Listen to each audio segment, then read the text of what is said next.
Welcome to Hatch's Digital Transformation Podcast series, where today and in episodes to come, we'll talk through how strategic integration of digital technologies across all aspects of an organization is revolutionizing operations, client interactions, and business models. We'll investigate and share how the evolving digital landscape in our industries is fostering efficiencies, innovations, adaptability by leveraging data, analytics, cloud computing, and emerging technologies. Our goal with this podcast series is to grow together and ensure a sustainable future through digital transformation. I'm your host, Kelly Levesque. I'm a digitalization specialist at Hatch and hold a mechanical engineering degree with over 15 years of experience. In this podcast, we'll explore how information management is the backbone of digital transformation. I'm happy to introduce our guest today. Andy Hares is a seasoned engineer with over 2 decades of global experience in mining, energy, and infrastructure. While leading multidisciplinary teams as an engineering manager, Andy helped establish the information management discipline to entrench information governance across Hatch's business and ensure a stable bridge between Hatch's digital project delivery tools and the information being created and leveraged on projects. Thanks for joining me, Andy. Hi, Kelly. I'm really glad to be here. So, Andy, what exactly is information management and how does it contribute to digital transformation for Hatch and our clients? I often get asked this question, and it's not surprising, right? The term information management has only been around as we currently understand it for a few years, and it often gets used in a variety of different contexts. So I'll try and explain the main ones. At its core, information management, IM, is simply about reducing risk and waste through providing the right information to the right people at the right time so that the best decisions can be made. Whether that decision is, can we afford to build this asset, or how much carbon will be generated during construction, it always requires the timely production and delivery of information to help provide those answers. And IM provides the framework for that. That's all it is. And I know that kind of sounds simple, but in reality, it can be a remarkably complex thing to achieve in today's constantly changing and rapidly digitizing world of project delivery. But beyond that sort of simpler core definition, IM is also a framework for the production and delivery of information for capital delivery and operations. And since 2018, that's been established through an ISO standard. Many of your listeners, Kelly, will be familiar with ISO 9001. It's the standard that establishes a framework for quality management and all of those fun quality audits you have to sit through. ISO 19650 does the same thing for information management. It is essentially the management and production of information during the entire life cycle of built assets. And that's really one of the keys that I want your listeners to take away from this. One of the keys to IM, it's about managing information for the life of the asset. It's about creating that golden thread of data from start to finish, not just during design, not just during construction, but critically into operations, into maintenance, and into asset renewal. And without getting too technical, it involves the creation of what we call a structured project information model. Think of it like a giant collection of files and data that's highly organized and can be viewed in many ways depending on your needs. That information model can then be one day developed into an asset information model, which contains a subset of that project information necessary to effectively run an operation for its entire life, and can even evolve into the foundation of a digital twin. Together, asset information models and digital twins are a hugely ambitious concept, but one that's going to revolutionize how owners manage their capital delivery and their operations of their assets, and ultimately to make the right decisions for the long term. At Hatch, we're fully on board with these two definitions of IM, But we also use the term information management to describe a dedicated discipline within Hatch's delivery practices. We call it information management. And the formation of this group has brought together traditionally separate teams to collectively and holistically manage information across projects, but also to provide project teams and our clients with a single point of management. And that single point really supports kind of 3 or 4 things. Information governance, all those standards, the procedures, the quality assurance, the overall framework. It supports BIM management, supporting the design, the production, the collaboration, and a whole range of digital use cases, 3D through 7D and beyond. Document management, the control and the delivery of all of our information, which is, often the core of IM. The project systems, Kelly, the management of our digital environments, the tools, and ensuring that all of the information flows with integrity between them. And the last piece is just information technology, the IT infrastructure and cybersecurity support wherever our projects or our clients need them. And what's been really interesting to observe recent years is this isn't just Hatch that's doing this. We're increasingly seeing our partners and our clients restructure their organizations in a similar fashion to better leverage digital delivery, to better take advantage of what the tools can provide us today. So having an IM group at Hatch that can interface with these client counterparts is extremely useful. So managing information, the right decision is really the core business need that drives digital transformation. The raison d'etre, so to speak. I also really like your core definition of the IM practice, where it's about providing the right information to the right people at the right time. I mean, in the past, information used to be provided in traditional containers, such as, documents and drawings. So as our tools evolve and the core information elements can be extracted from those containers, we really do need to make that shift from, document management to information management. So why is this evolution so important? That's a really good question, Kelly. First, what I want your listeners to appreciate is that the different types and the sheer quantity of information that we manage has dramatically increased in recent years. It's growing exponentially.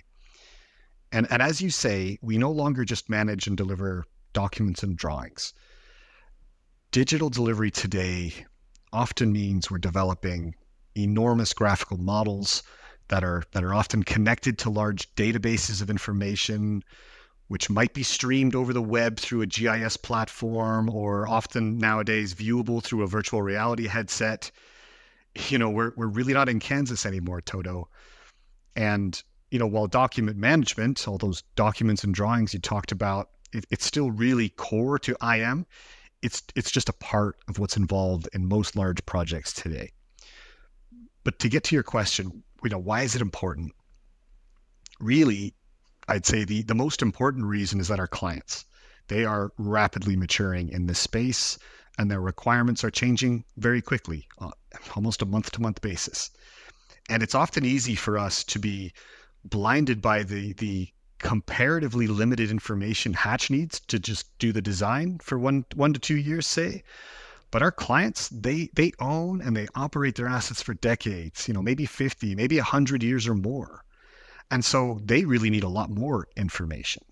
And they're now starting to ask us to capture that information that they need to safely operate, maintain, optimize their assets in the future.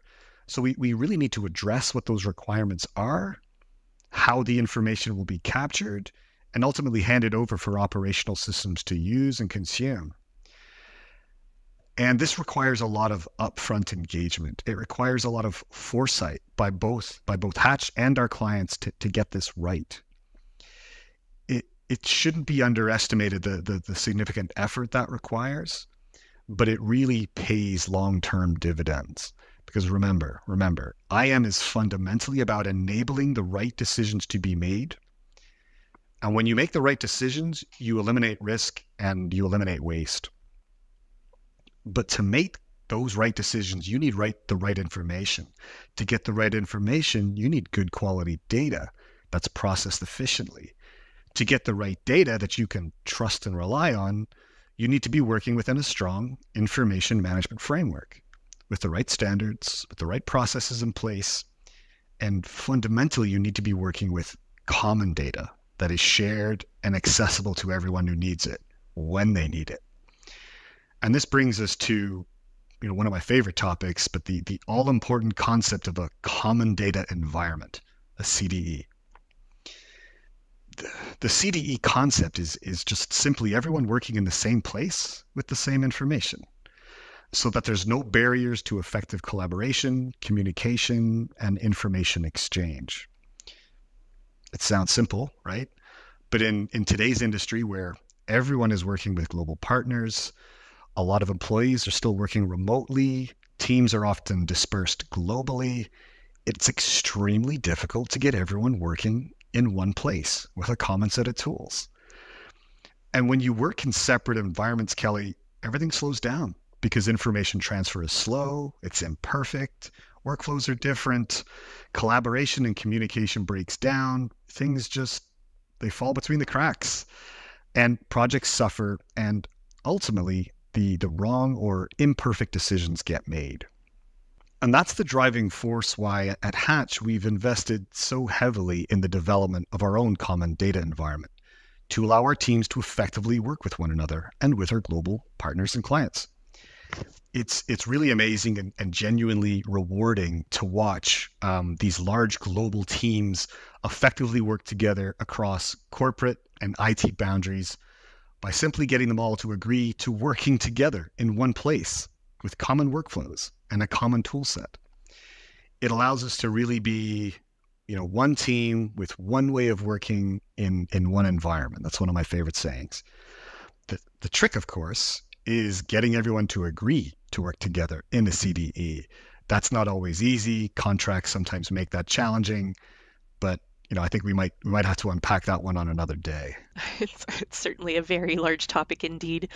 I've certainly witnessed challenges within our clients' organizations where, co-located colleagues struggle to share information across functional silos.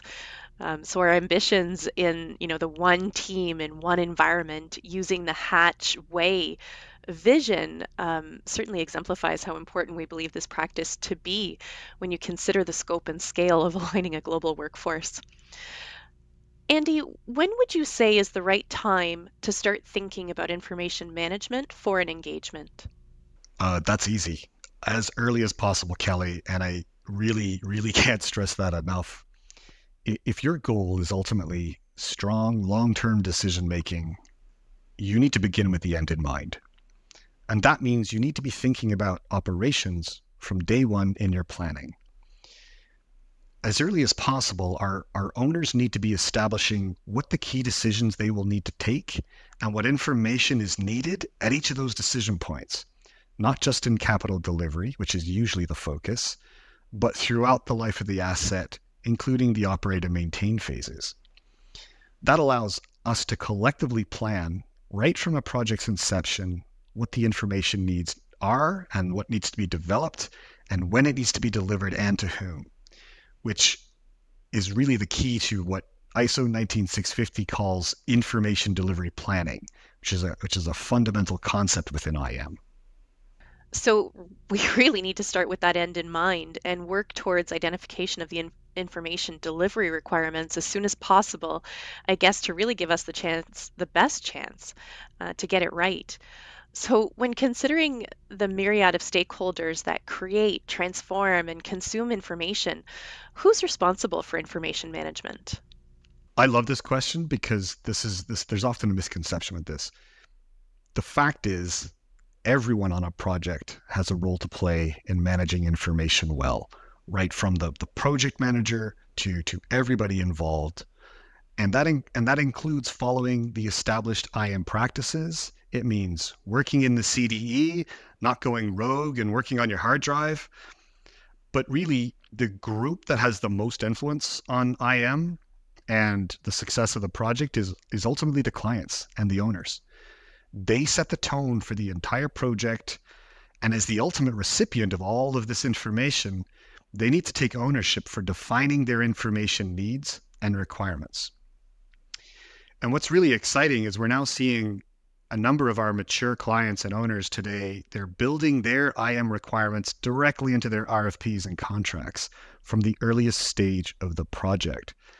And that really allows the industry and the supply chain to effectively scope, price the work, and it's really encouraging to see. But it also places an increased obligation on us to meet those advanced requirements. And what we've observed is our most mature clients are clearly specifying the need for common data environments and are sometimes even hosting it themselves. That's how important they're viewing this, and it's very encouraging. They are clearly defining and documenting the data standards for the project and asset level data that they require, both for capital delivery and operations. They're doing it right up front. And this allows us to deploy the right tools, the right expertise onto the project from day one. And it's really transformative when a client has the maturity to define this, or at least has the self-awareness to know when they need help doing this, which is usually the case. And that's where our IM team can play a really strong supporting role to our business units, our practices. And the earlier our IM team can engage with the client, engage with the project team that's delivering the work, the more impact we can make in setting the project up correctly, right from the get-go, and ensuring that everyone understands what's needed from them to meet the information requirements of the job, and ultimately to make the right long-term decisions. Because at the end of the day, that is what IM is about. There you have it, folks. To ensure that stakeholders get the right information at the right time to support decision making, we must identify what information is needed, as well as how it will be captured. In physical asset intensive industries, a good part of this critical information is developed in the engineering phase. We need to think beyond documents and traditional information containers to understand how information will support decision making, not only throughout the engineering and asset delivery phase, but also into the operate, maintain phase of the asset's life cycle.